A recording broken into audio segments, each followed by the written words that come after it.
ಸಮಸ್ತ ಸದ್ಭಕ್ತಾದಿ ಬಂಧುಗಳೇ, ಚಾಣಕ್ಯ ಕರಿಯರ್ ಅಕಾಡೆಮಿಯ ಧಾರವಾಡ ಸಂಸ್ಥೆಯ ಸಾಧಕರಾಗಿರ್ತಕ್ಕಂತಹ ಸಂಸ್ಥಾಪಕರಾಗಿರ್ತಕ್ಕಂತಹ ಪ್ರದೀಪ್ ಗುಡ್ಡದ್ರವರು ತಮ್ಮ ಜಿಲ್ಲೆಯಾಗಿರ್ತಕ್ಕಂಥ ವಿಜಯನಗರ ಜಿಲ್ಲೆ ಹಗರಿಬೊಮ್ಮನಹಳ್ಳಿಗೆ ಒಂದು ವಿಶೇಷ ಕೊಡುಗೆಯ ರೂಪದಲ್ಲಿ ಪೊಲೀಸ್ ತರಬೇತಿಯ ಒಂದು ಶಿಬಿರವನ್ನ ಹಮ್ಮಿಕೊಂಡಿದ್ದು, ದಿನಾಂಕ ಜುಲೈ 10ರಿಂದ 25ರವರೆಗೆ 15 ದಿನಗಳ ಕಾಲ ಸನ್ಮಾನ್ಯ ಶಾಸಕರಾಗಿರ್ತಕ್ಕಂಥ ನೇಮಿರಾಜ್ ನಾಯ್ಕರವರ ನೇತೃತ್ವದಲ್ಲಿ 15 ದಿನಗಳ ಕಾಲ 500 ಮಂದಿ ವಿದ್ಯಾರ್ಥಿಗಳಿಗೆ ತರಬೇತಿಯನ್ನು ನೀಡುವ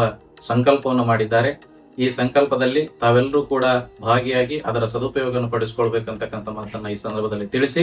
ಬಡ ರೈತ ಮಕ್ಕಳಿಗೆ ಅನುಕೂಲವಾಗಲಿ, ನನ್ನ ಜಿಲ್ಲೆಗೆ ನನ್ನ ಕೊಡುಗೆಯನ್ನು ಕೊಡ್ತಕ್ಕಂತಹ ಸಂಕಲ್ಪವನ್ನು ಮಾಡಿದ್ದೀನಿ ಅಂತಕ್ಕಂತಹ ಪ್ರದೀಪ್ ಗುಡ್ಡದ್ರವರ ಸಂಕಲ್ಪ ಸದಾಕಾಲ ಸರ್ವರಿಗೂ ಸಿಗಲಿ ಅಂತಕ್ಕಂಥ ಮಾತನ್ನು ತಿಳಿಸಿ ಶುಭವನ್ನು ಹಾರೈಸ್ತೇವೆ.